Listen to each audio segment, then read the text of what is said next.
Oh, ho, ho, ho, ho. Merry Christmas. I'm Rick Claus. And I'm Ben Bugale. I have no idea how to respond to that unless I'm your happiest Christmas tree. Maybe I'm your little red-nosed so-and-so. You went to the red-nosed so-and-so before, like, an elf? Well, I mean, it only felt right unless I'm your Mrs. Claus. And that can only mean one thing, it's heating up here at pixelprojectradio. We're talking about all things holidays this year. Holidays and gaming, holiday memories, the whole shebang. Think about it. If you're listening to this right now and you're a fan of video games, which you at least know about what a video game is in the year of our Lord 2022, then at some point along the way you recognize that, video games as gifts are very significant. And if you yourself are a gamer, then you certainly have those kinds of tender memories around getting a game that could be transformative for you, a catalyst, a moment in your life. I know Rick and I have a lot of memories over the years of getting certain games and how they've influenced who we are. Yeah, absolutely. And we're going to talk about them. We're going to talk about some of our best memories around this time related to games.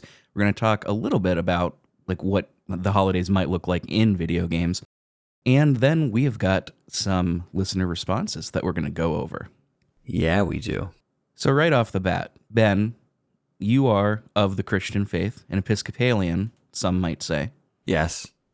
Raised Presbyterian, but yes. Of course. This is the first time I'm hearing those words in that order. I didn't ask beforehand. That's okay. I thought Episcopalian was when you just don't eat fish? That's pescatarian. Don't eat meat. Oh, a pescatarian. Okay. Pescatarians are the fish, are the only protein that they eat. Fish is the only protein. Or rather, at least the only living things eaten. I smell you. So that is you. You are of the Christian walk of life, and I am redacted. And as such, we are going to, talk. This isn't going to be a sacred sort of special. You know what I mean? That being said, I don't really know much about video games featuring non-Christmas themed like holidays.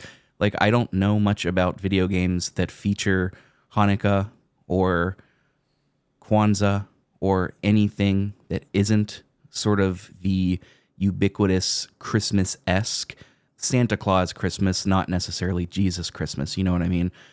So I personally can't touch too much on any of those. I apologize if you're a listener and you saw this title and you're like, oh, I am raring to go for that. But I just want to be honest with where I'm coming from. Oh, and the other thing we have to remember is that Christmas is vastly a secular holiday anymore. I mean, that's right. You don't work on Christmas. So and is that because of the birth of Jesus or is that because of capitalism? I don't know, but I can just tell you that you don't work on that day. So therefore, Christmas is its own thing. And I mean, Christmas music, all of these things, I mean, that's Christmas. That's not the Mass of Christ, as it were. Yeah, so when we're talking Christmas, that's what we mean. We're talking about candles in the windows, carols at the spinet, Yeah, absolutely. The C in Christmas these days stands for consumerism, not so much Christ.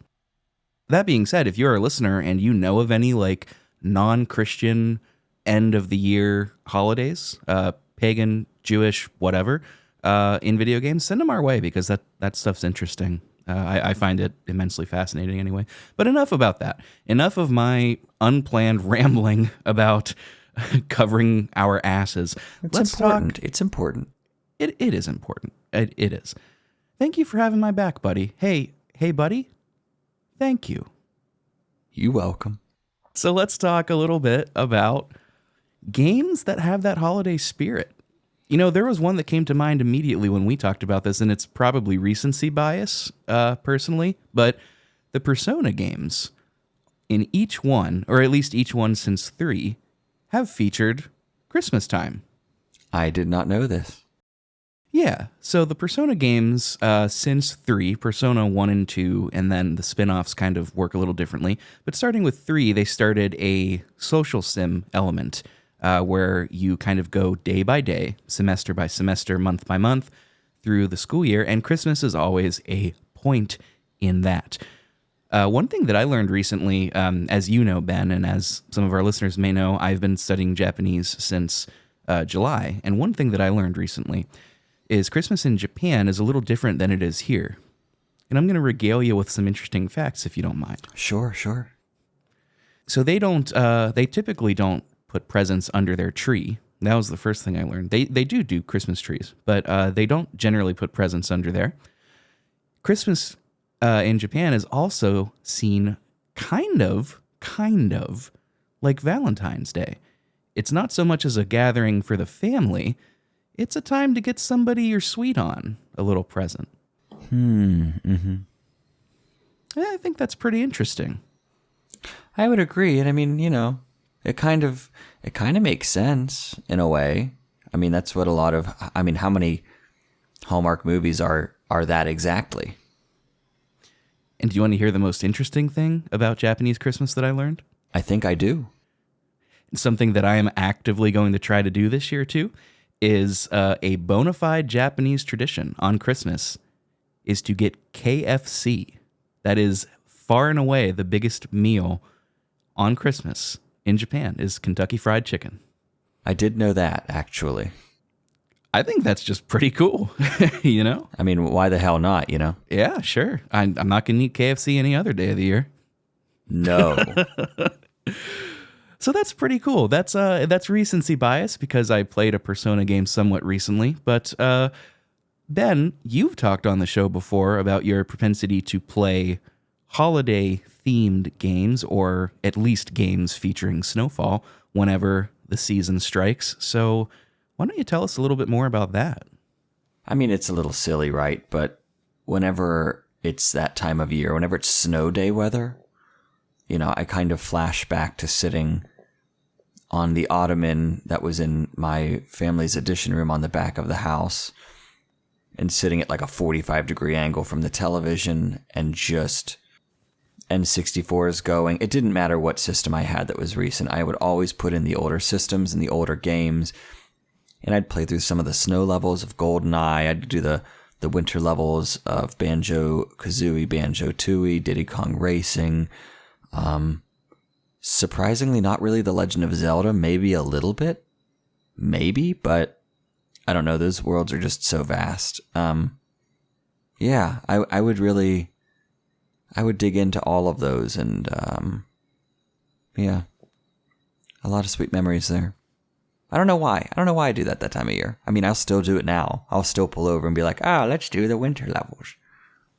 And I suppose in recent times, I do this with even games like Mario Kart 8. I'll do all the winter courses with Victoria, or Breath of the Wild. I'll go to the Hebra region, or some people call it Hebra.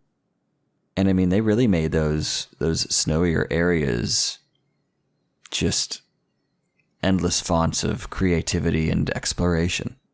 I don't think that's silly at all. I think that's great. And it's one of the things that video games are so adept at doing, right? They're able to bring us into these various environments, aesthetics, and what have you. And I think it's really complimentary to play those kinds of things on a snowy day or around the holidays. I don't think it's silly at all. It's a way that I can time travel, and I can go back to days that were very, very sweet. Not that the modern times can't be sweet, but it's good to take a step back to a time and a place where I was, able to enjoy those things and feel safe in my endeavors, and literally sink like 3 or 4 hours just into snow levels if I wasn't outside playing in the snow. Oh, absolutely. Absolutely. And I think that's a healthy form of escapism. I wouldn't even call it escapism, to be honest. There's a quote that I quite like from one of my favorite authors and humorists, John Hodgman, that says that nostalgia is the most toxic of impulses. And I can see where that's coming from. I don't fully agree. I mean, there's nuance there. I agree with the caveat that there's nuance. But, I think playing these games that transport us back into a feeling of comfort and safety from childhood, I think that can be a healthy thing to do, especially as we grow older and times become tumultuous. Things aren't always as smooth as they could be. I think it's healthy to indulge in some of these things. You know what I mean? Like it's not an escapism in terms of everything was better before, I don't feel safe right now, I have to retreat into my shell. It's not quite that, though I could see how it might tip over into that. It's more of a sometimes you just need to comfort the soul. And this is a good way of doing that. So like A Christmas Story, right? Have you seen it? Some people haven't seen it. Yeah, some people haven't. Have I seen it, Ben? Of course I've seen it. We just recorded an episode yesterday where I admitted that I'm a bit of a casual film fan. I'm not a cinephile. But A Christmas Story? Yeah, of course I've seen it. When I was a kid, when I was a kid, I was like discovering that I liked words and I liked language. I remember busting a gut, laughing so hard when the dad tells the kid, I don't remember their names, but when the dad tells the kid, "You look like a deranged Easter bunny." That was one of the hardest times I've ever laughed as a kid. I mean, and I don't blame you. And the reason I ask is because I don't assume because I hadn't seen that movie until I was in my 20s. I just was never exposed to it growing up. At any rate, I didn't mean to derail you. No, it's okay. So like Ralphie, looks at some Christmas traditions as a child and he's like kind of perplexed or like intrigued or even confused by it at some points. So they made this follow-up movie, right? It's called A Christmas Story Christmas. And while some things have changed, I think that it touches on that quote pretty well, but it dismisses the gross generalization of it, but it also like acknowledges it at the same time. And that's, I think it touches on this follow-up movie.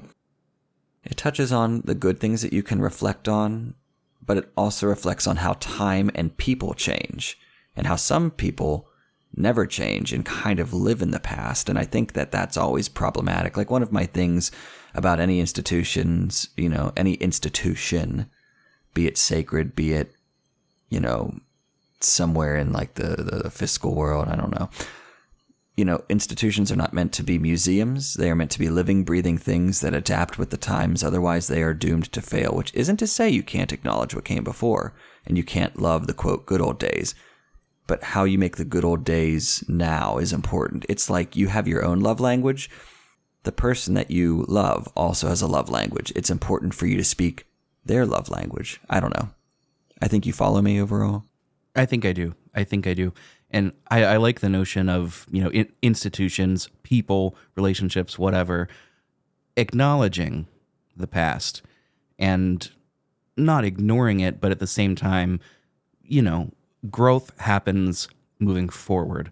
Growth does not happen when you are retreating into that safe past because that's where you feel comfortable, right? Comfort doesn't inhibit growth. Yeah, I know what you're saying. So, you asked me about playing any snow-leveled games and winter games and those kind of things. Do you have any in particular that make you... does this time of year make you want to bust out any particular games? This year makes me want to bust. Yeah. Oh, oops. Not holiday themed, not snow themed. I never had that kind of... what's the word? I never had that kind of association. What this time of year does, like as a kid, what I would do this time of year is pretty much just play all the video games that I had. I mean, to be quite frank, but I'm Rick, but to be quite frank. Boo. No, that was good. We would often, gather at various family members' houses. So I would see my cousins. So this time of the year, I associate with heavy Pokemon playing because we all played Pokemon. Mm-hmm. Heavy Yu-Gi-Oh card Yu-Gi-Oh dueling, card dueling, which I obviously don't do anymore, but was super cool back in the day. We just did last month, you and me. No, we didn't. Ben sent me to the Shadow Realm. I did. I really did. Real talk though, just super quick tangent. If card gaming weren't so like expensive, I would probably be into it. Fair. Yeah, so this time of year, it doesn't elicit that kind of response in me. It does make me remember the cozy days of being on the couch with a Game Boy just all day. Yeah. Unfortunately, no games, and that's no specific games. And, that's a shame because there are a lot of games that do holiday levels and snow levels really well. You mentioned Diddy Kong Racing. That is a classic snow level. I mean, the ones that they have that take place in Frosty Village and other snowy places are just... I'm going to save some of it, though, because I know we'll get into those weeds in a little bit. And speaking of the Nintendo systems, I mean, Super Mario 64 and Mario Odyssey even feature some cool stuff. In Mario Odyssey, I'm pretty sure you can buy Santa Claus, can you not? Yeah, you can bank on a snow level in just about any Mario game with the exception of Mario Sunshine. Yeah, those sunny climates, they don't get Christmas. No Christmas for you. One of my favorite playlists to listen to this time of year is a Tiki Tinsel Christmas. And it's all... Yeah, no, you should listen to it. It's all like Hawaiian, Polynesian style, even Caribbean style, Latinx, everything. Christmas music. It's real tasty.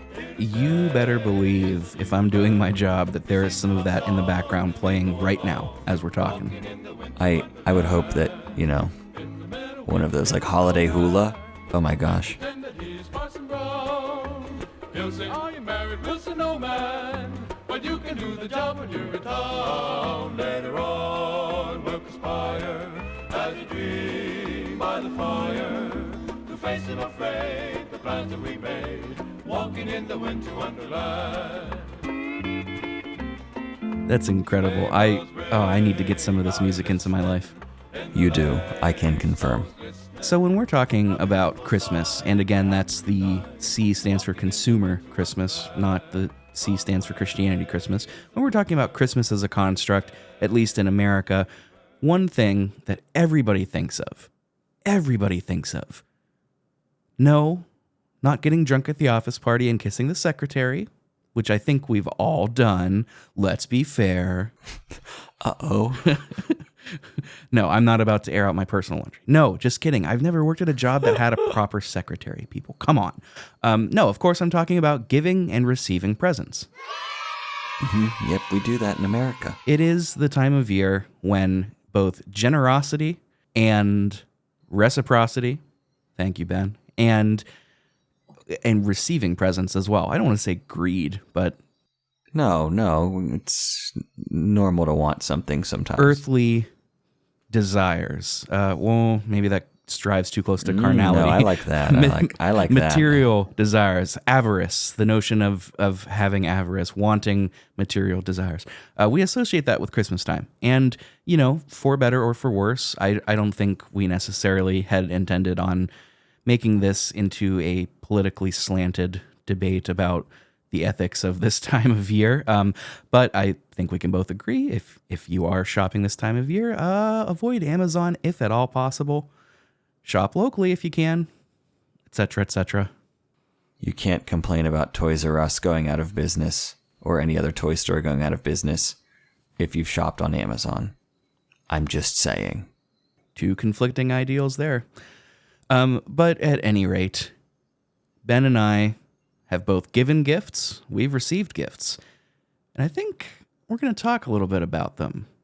So Ben, I want to hear, what was your favorite gift you've ever received, preferably video game related, but it doesn't have to be, throughout your life as a little boy on this earth? Two things. One year I was asking for Yu-Gi-Oh cards, and my mom had set up around the house booster packs and hints to find the next booster pack.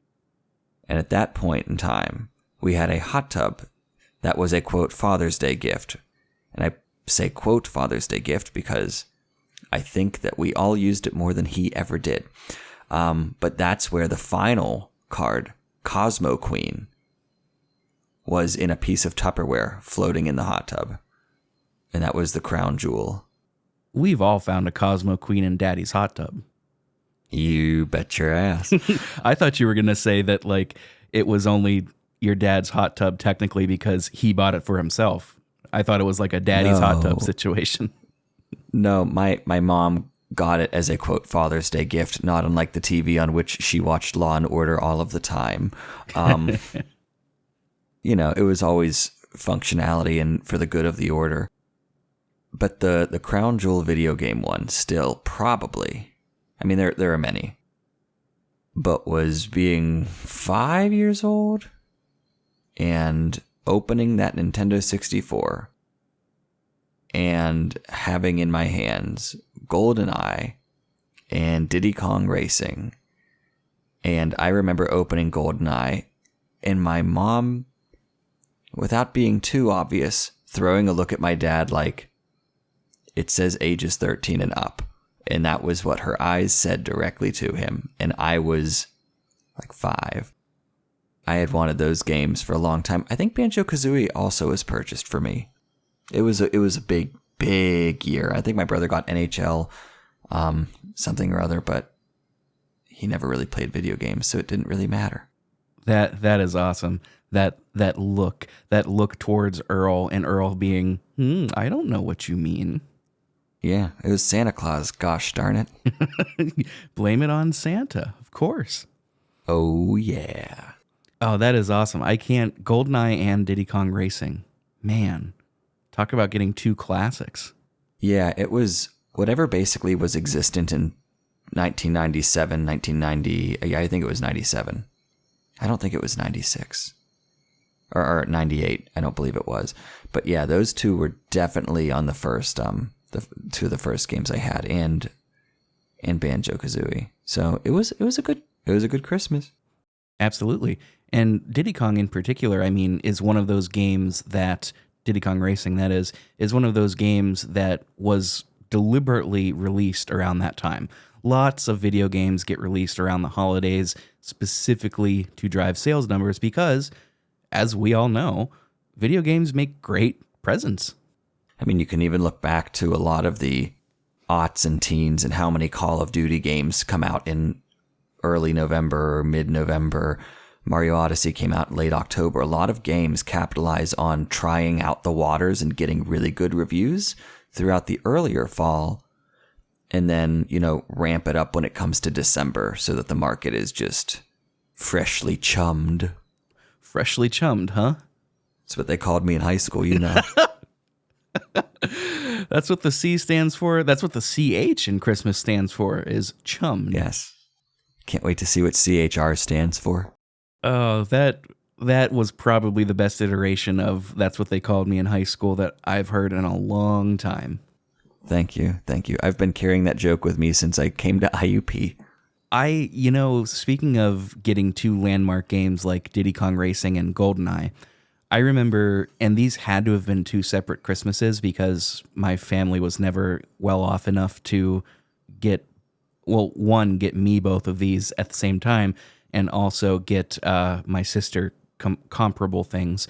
But I remember one Christmas, I had gotten a PlayStation 2 along with a couple of games and a second controller. One of the games being Marvel vs. Capcom 2, which is a bona fide classic. And I wasn't allowed to open the actual PlayStation until last. There was the controller first, then the games, then, of course. And as a kid, that worked on me completely. I had no idea until it was right in front of me. That object permanence, gets you every time. And it must have been the next year. I got a GameCube along with two games, Smash Melee, obvious classic, and this game that I can't remember, but it was basically a ripoff of Tony Hawk, but on scooters, and it played like trash. Amazing. My family knows nothing about video games, so the fact that they just guessed Melee and Marvel vs. Capcom 2 is incredible. and then the scooter game thrown in there to prove the to prove the rule that it was just dumb luck. It was the sobering moment. Oh, geez, Louise. But yeah, I remember Melee particularly. Like, I did this with Marvel vs. Capcom 2 as well, but by the time I got a GameCube, it had been out for a little bit, and like I knew that I really wanted Smash Brothers. I just grinded out that whole day playing Melee and unlocking characters by myself, and it was just glorious. It was glorious on my little CRT TV up in my bedroom. It was terrific. It is terrific. What about giving gifts? Have you ever given a video game related present to anybody? Seasonally, I'm not sure that I have, but in general, yeah, I have here and there. I don't know why, but generally I try to give people, and this is going to sound weird, but like if someone's really into cooking, I want to get them something for cooking. If somebody likes a certain kind of shirt, I want to get them that. If it's like a scarf, I don't know. Like, sometimes, as much as I love video games, I'm like, this wouldn't be practical enough to give to someone, or I'll take someone out for a meal, or, and then it's just like, son of a bitch. Like, I don't know why I don't think of gifts in video game language very much. I don't know. I guess there's the risk of them not liking it or using it or playing it, and like, I know that people will wear a t-shirt, or I know people will eat the meal in front of them. Yeah. And now that I ask the question, I'm not sure that I have either. I know I've given people video games before, but in terms of like the holidays, I can't remember specifically giving somebody a Christmas present that was a video game. I firmly believe that the best present you can give somebody is the thing they wouldn't buy themselves. Yes, yeah. Which is why as an adult, or adult, I don't get Christmas presents anymore. But like when I was in college, my family would get me like socks and like a tie. And to me, I mean, in hindsight, the ties were hideous, but to me, that was terrific because I didn't want to buy those things myself. Amen. And getting those, it's like, oh, this is an awesome present. Video games can be the same way. I mean, somebody that's maybe a more casual video game player might not think to buy one, but then if you give them Rocket League, back when Rocket League actually was physical and cost money, damn you, Epic Games, that might be something they really enjoy. No, and you're right. I mean, to quote Dr. Mrs., sometimes you have to be your own Santa. When it comes to video games, absolutely is the case, I find. But with other people, It's its own love language, right? It's a way to say, I know you, I know what you like, I know what you're interested in. Let me acknowledge, I know some people are like, oh, I don't really like giving gifts, and are like, oh, we shouldn't do this. And it's like, but if you love someone, it's a way of saying, I see you. Like the year my brother got me a Bill Guerin hockey jersey. Like, come on. I can resonate with that completely. I am not somebody that likes getting gifts. It makes me a bit uncomfortable to receive physical material items, Like a gift of having a meal, that's completely different. A gift of like, oh, let's go see a movie, totally different. But if somebody gets me like a physical item, like just because of the BS like in my childhood, like that makes me profoundly uncomfortable. But it is cool to see somebody say like, hey, I know what you like.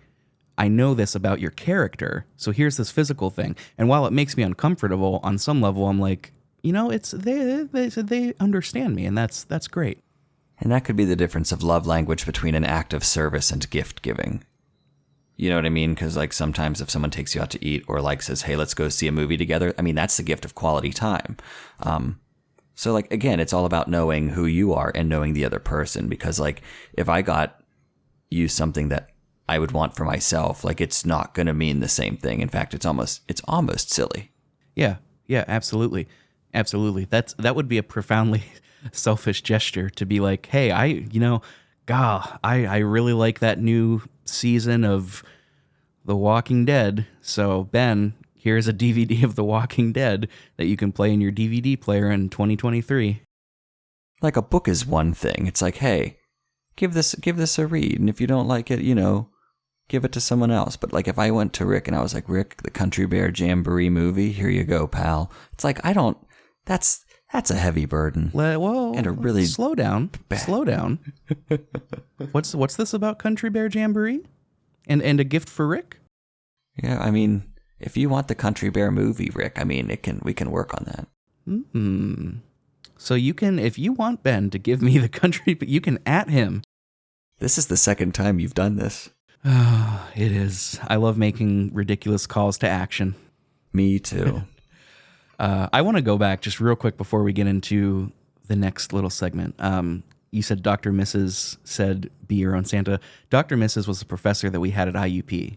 Her name was Dr. Ferguson, Dr. Laura Ferguson. We affectionately called her Dr. Mrs., which was her nickname that she gave herself, by the way, because her husband was and is also Dr. Ferguson.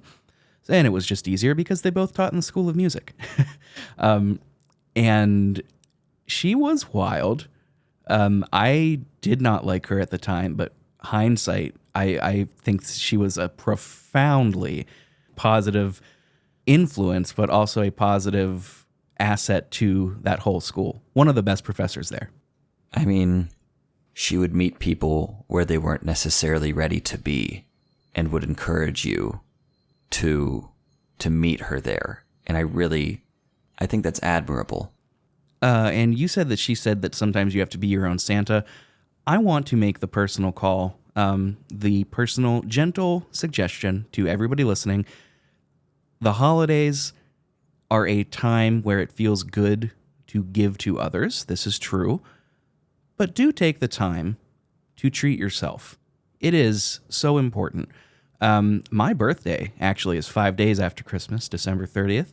And on that day, I go into airport mode. I don't remember where I heard this. It was another podcast. But, you know, when you're at an airport, being at the airport sucks. So if you want something, you just buy it, you know? On any other time, I would not buy a $10 beer that's like 5% Bud Light. But, you know, if you're in an airport, fuck it, buy the beer. Same deal around the holidays. And for me, my birthday. You know, if you want something and you can feasibly make it happen, give yourself some grace and be kind to yourself as well. You deserve it, probably. I have nothing to add. Yeah? You have nothing to add? Did I, for once, hit the nail on the head? I mean, whether you do or don't, I'll have my own perspectives. But no, Here. Honestly, it's an act of self-care. It is an act of self-care, and that is an important thing to do.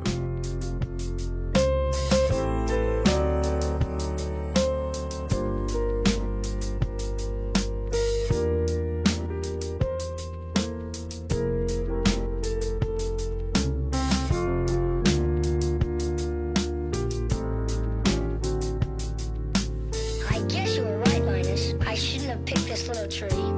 Everything I do turns into a disaster. I guess I really So speaking of being kind to others and the idea of getting gifts and giving gifts, we put out a call to some other shows, some other people, to tell us about some times in their life that they gave a really cool video game gift, that they got a really cool video game gift, and by golly, they were nice enough to send in audio files. Mm-hmm. And we're going to feature them on the show. We listened to every single one. We did. Yes. So without further delay, we did. let's play the first one and let's hear what this person has to say about their favorite holiday memory. Ho, ho, ho, ho. Hey Rick, and everyone listening to Rick's show. I'm Alejandro from the gaming podcast, A Random Gamer's Corner. I got the honor to be asked by Rick to talk about my favorite memory related to video games for Christmas. My family had gotten me a lot of games, but my favorite memory had to do with gifting the first Wasteland game to my friend / co-host Nathan. I knew he was a Fallout fan and loved RPGs overall, so I thought, hey, why not get him this game? This seems like a safe, good first game to try out, at least from this series. And the funny fact with getting him this game, I had a little help from Microsoft because Microsoft gifted me a gift card so I could give it to him. So the way that happened was the Microsoft store on Twitter posted a question of what we would buy ourselves for Christmas. So I thought it wouldn't hurt to mention I wanted to get a gift for my friend instead. Later on, I'd get a DM with a code from them saying Happy Holidays, and they were touched by the tweet I sent. it was cool to get him a gift, like be able to get him a gift because I was kind of struggling at the time. But it was even cooler to actually have help from Microsoft of all, well, places, brands, whichever. So yeah, thanks Microsoft. Of course, even cooler is that Nathan said he enjoyed the gift a lot. He was surprised I was able to that I gifted him digitally, and since then I just been relieved with that whole how that whole story turned out. But well, I don't have anything else to say beyond that because one memory per thing. And but yeah, thank you for inviting me, Rick. It was pretty cool to invite me for this kind of thing. Well, that was just something. Yeah, it was good. The thing that they said or did, I think that was great or appreciated. 'Tis the season, Rick. What a great response. Mm-hmm. Let's move on to hear another from the next responder. Ho, ho, ho, ho. Hi, this is Chris Copeland from the Retro Hangover podcast, and my most memorable Christmas moment is when we got 3 consoles for Christmas. My father was very successful in the field that he was in, so one of the Christmases that we ended up getting all of the 32/64-bit consoles, well, the ones that matter. I ended up getting a Nintendo 64 with Super Mario 64. My sister got the Sega Saturn, and the Sega Saturn came with 3 games that were bundled with it at the time, which was Virtua Fighter 2, Virtua Cop, and Daytona USA. And my brother ended up getting a Sony PlayStation with Crash Bandicoot and a Power Rangers pinball game that I don't know the exact name to. But I guess that's one of the best Christmases you can have if you're a gamer and a kid and fortunate enough to have a parent that is, successful. That was a great memory that I always love to share about the holidays because I don't think many others that I have could really top that. So there you go. There's my favorite Christmas memory. I know it kind of makes me sound super spoiled, and I guess in a way, yeah, I guess I was, and extremely fortunate. So thank you for having me on for this. Appreciate it. Wow. He or she really did a nice thing or received a nice thing. It was good. I'm happy for this person to have had such an experience. Yeah. Video games are neat. That's right. So neat, in fact, that we got yet another response. Why don't we take a listen? Ho, ho, ho, ho. Hey guys, this is Bill from the Gaming and Collecting Podcast, just contributing to Pixelprojectradio's holiday special. So anyways, I guess thinking back to Christmas holiday memories and some of the most precious memories of games received and given. I guess if I was gonna say a game that truly was one of my fondest memories from the holidays, I'd have to actually say it was probably back in, I want to say 1999, 98, when I actually received the Game Boy Color, the tealish bluish green one, along with 2 games, Klax and Super Mario Bros. Deluxe. Because those were honestly the first video games I ever owned, and they were honestly what truly started this whole gaming journey I've been on for the majority of my life. And honestly, looking back at it, that was probably the moment that really clicked with me, where video games were just something that I truly loved, which as a kid I had a hard time really truly finding things that I really liked. I had a hard time really enjoying a lot of things, and gaming was one of those few things passions I had that I could really express myself with. So I always look back fondly at Klax. It's one of my most heartwarming nostalgia games of all time, and Super Mario Bros. Deluxe is another game I have super fond memories with. I'm trying to collect every version of Klax because it's that important to me, and I still pull out that teal Game Boy Color every now and then just to mess around with, because I still own both my original copy of Klax and my Game Boy Color. As for a game I gave, so my co-host on Gaming and Collecting and sister Alex, she's always been big into simulation style games, but she's never been the biggest gamer her entire life. So when I think back to some of the games I picked up for her. One of which was, so she's a huge fan of like Stardew Valley and like Animal Crossing, and I was looking for another game that I thought she would truly enjoy, and that ended up being I kind of took a gamble and got Story of Season, some Pioneers of Olive Town, and she ended up falling in love with the game. Like she put like so many hours into it, and it was really one of those signs where I was realizing like Alex like really was getting into games at that point, like even if she had her own specific niche. And honestly, it was such a cool, like heartwarming moment to finally like have a hobby that both of us could really like express, which honestly made me really glad that we had started the podcast and just all the different things that we've learned about each other over the years. And honestly, it's just all been positive from here. But once again, thank you to the guys over at Pixel Project Radio, and happy holidays, everybody. Can you believe that? I sure can't. It was good. I liked it. I agree. It was good. I'm happy that they had such an impactful experience. Same. And now, we've got two more, and these were saved for last because it is the position that I think they work in. So let's take a listen. Ho, ho, ho, ho. Ho, ho, ho, Ryan. It's great to be here. It's Christmas time here in Florida, and I'm happy to be spending this night with you. How are you, my friend? I'm doing well, Brian. I'm always happy to be spending time with you, especially around the holidays.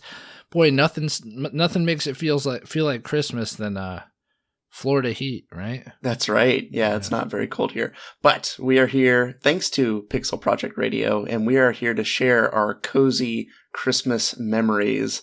This is a time of video games. Lots of us got them as kids during Christmas or whatever holiday you celebrate, and I definitely have some memories, but I'd love to hear from you, Ryan. What is a cozy Christmas memory you have for me? I have quite a few, and gosh, I was close to being the N64 kid. I'll tell you that much. Same level of excitement, but honestly, for me, nothing beats unwrapping the NES. I think for me, in a lot of ways, this was my birth into video games. I had played them prior. I had an Atari and I had the Apple IIe, but NES was that first console that just wowed me. And getting it for Christmas was so unexpected. I believe it was 1986, and it was just the most unexpected thing. It was a time before you even knew to ask for video games.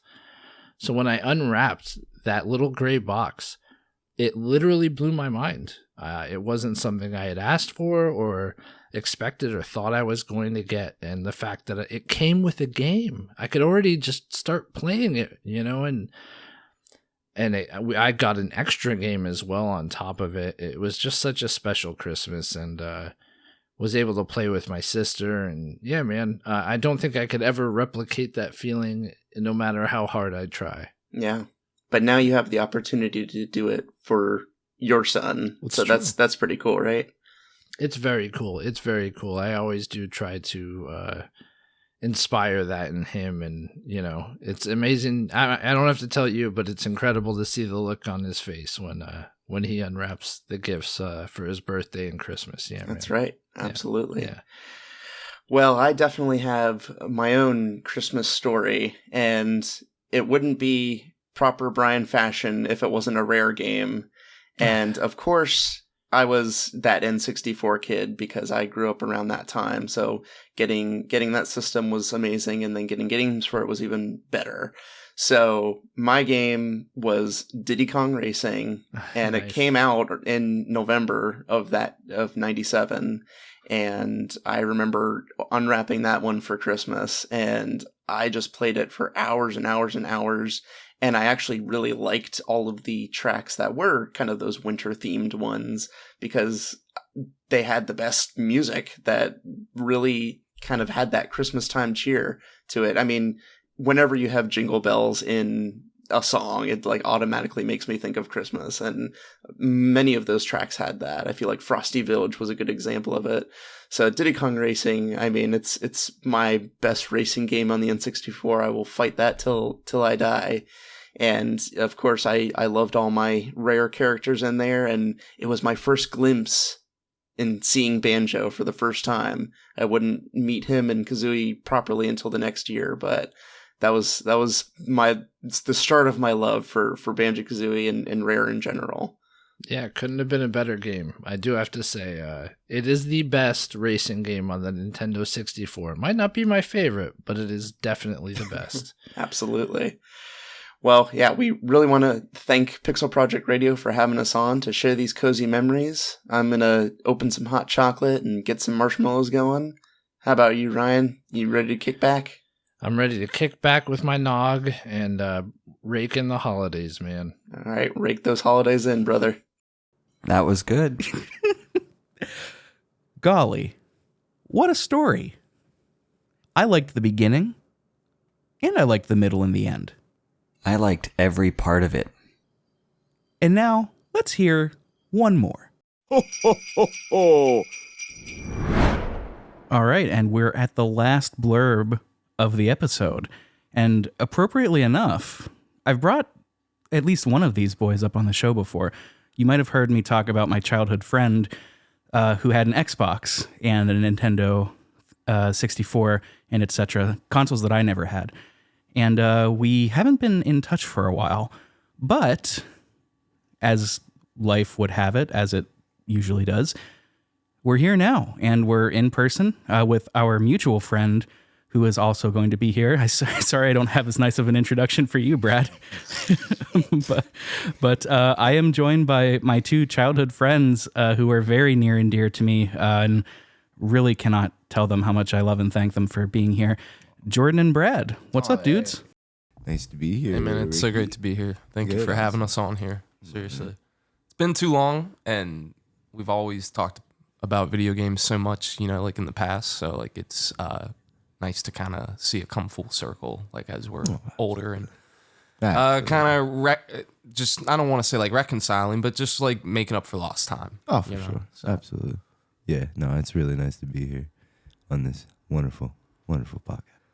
For those of you listening, these two are first-time podcasters. This is their first time on a podcast, and I think Jordan is enjoying the radio host atmosphere of it all. Oh, absolutely. Yeah, no, it's a really nice place to be.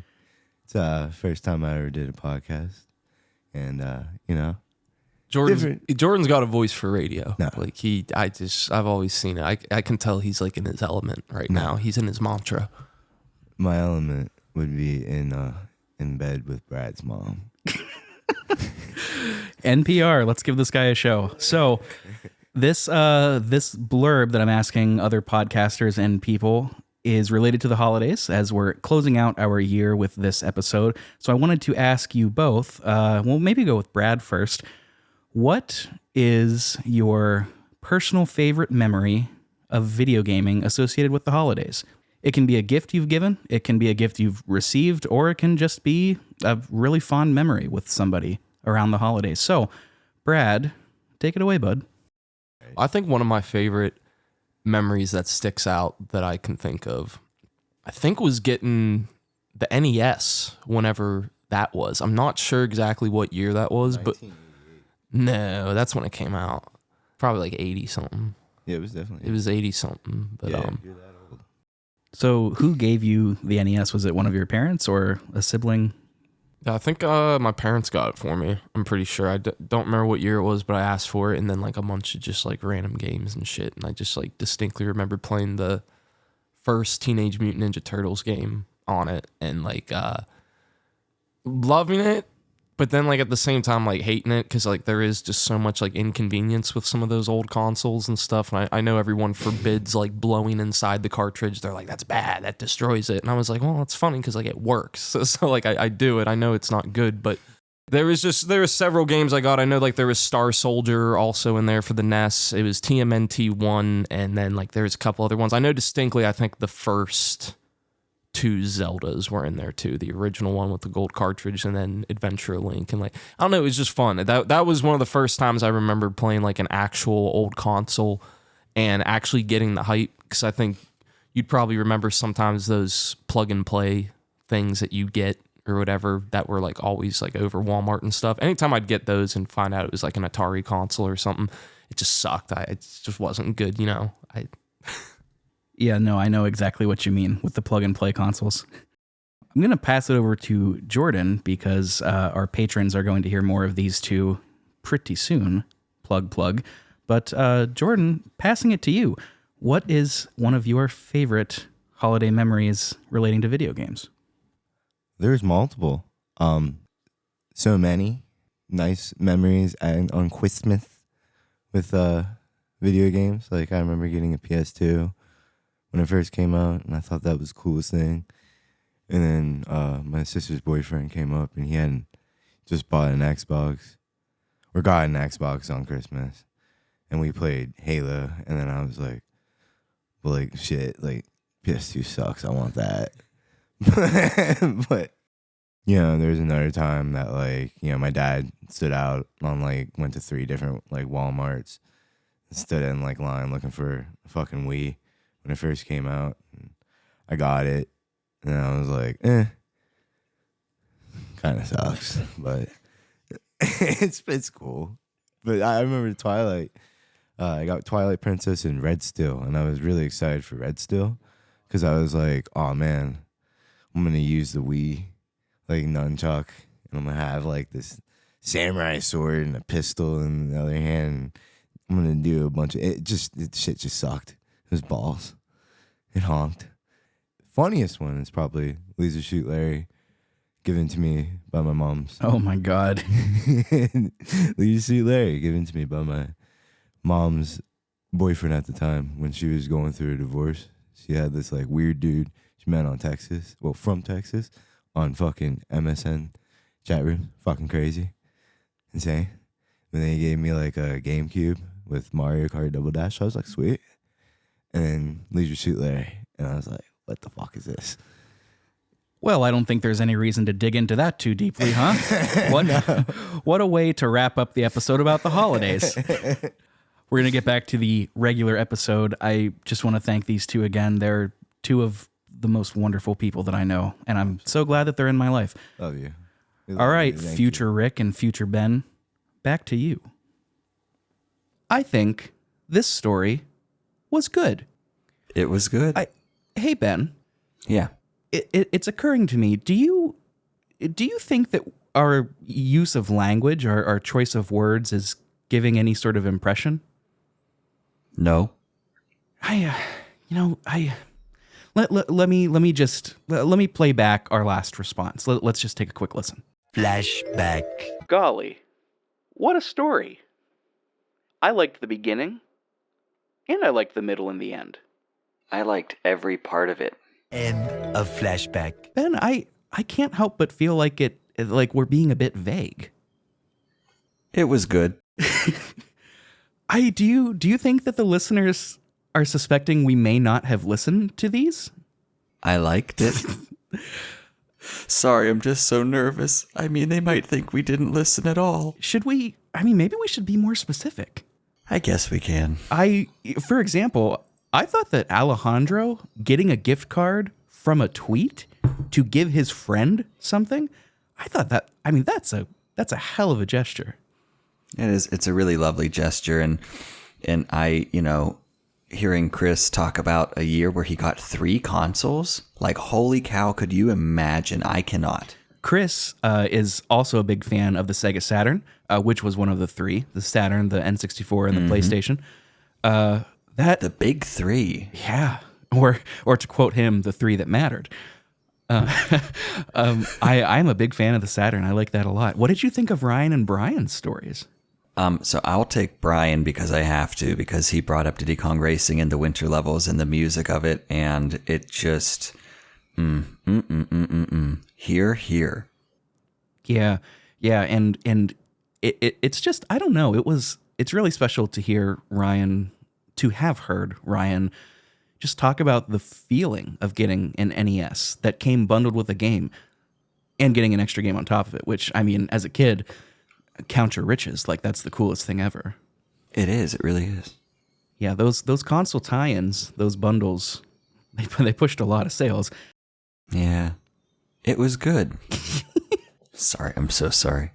And Bill's story, I really liked Bill's story too.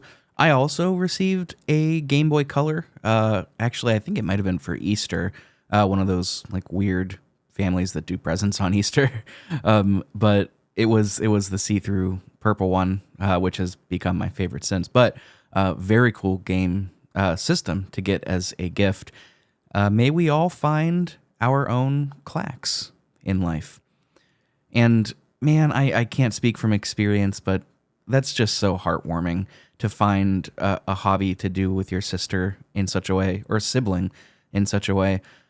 Again, I can't speak from experience on this, but that's just it's what holidays are made of, you know? That warm, fuzzy feeling. The warm, fuzzy feeling. and it's all thanks to Bill and his cool story. So I'm very thankful that he wrote in as well. And then, of course, I mean, the last one, I was in the audio. So by that time, I think listeners probably caught on to the gag. If they didn't after like the fourth, it was good. Well, Rick, it was good. No, we give, I'm so sorry. We give thanks for everyone's responses, and we know that these stories resonate with you as well. Ours, our listeners, our friends, and you know, we'd love to hear from you through any resource that you have available to reach out to us. You know, we're on them social meds, and other sorts of places. These stories are really cool, and I don't know, they're going to live with me for forever. Like, in the middle of recording, Rick, I remembered getting a Wii and, like, losing my mind in the year of our Lord 2008. I don't know. We're grateful for you all, for your recordings and everything that you've offered. Thank you. Yeah, absolutely. We really thank those of you that responded. I tried to reach out to shows that we maybe haven't collaborated with yet, or, don't collaborate with as often. So not to pick on Dave again. We pick on Dave all the time on the show, but Dave is a frequent guest on the show. Dave is a frequent member in the Discord, but I wanted to reach out to the other members of the Discord, the other podcasts that we are friends with, to, give them a chance to speak. List Off is unfortunately, but understandably ending. I couldn't not reach out to them because we had such a great time on their show and having them on ours, and we love them very much. Yeah. We don't not understand, but we love you guys. Yeah. So yeah, thank you again to everybody that submitted. That was really touching. On a personal, somewhat selfish note, it was an interesting experience to, reconnect with a childhood friend. I mean, we had seen each other 2 years prior, so it's not that crazy.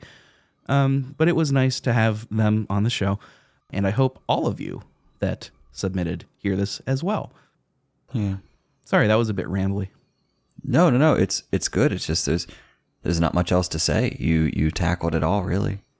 Is there anything else that you wanted to tack on to this episode? It's going to be coming out on December 20th. So just a few days before the big C, before the big chum. So you'll have plenty of time to sip that spiced butter drum, hot butter drum, spiced eggnog, whatever your poison is. Get into Glog. the festive spirit. What did you say? Glog. What is glog?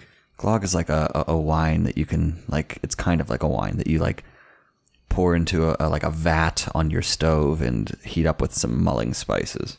Oh, okay. So, all right. I thought you were just saying a sound. It was good. It was good. Is there anything that you wanted to tack on?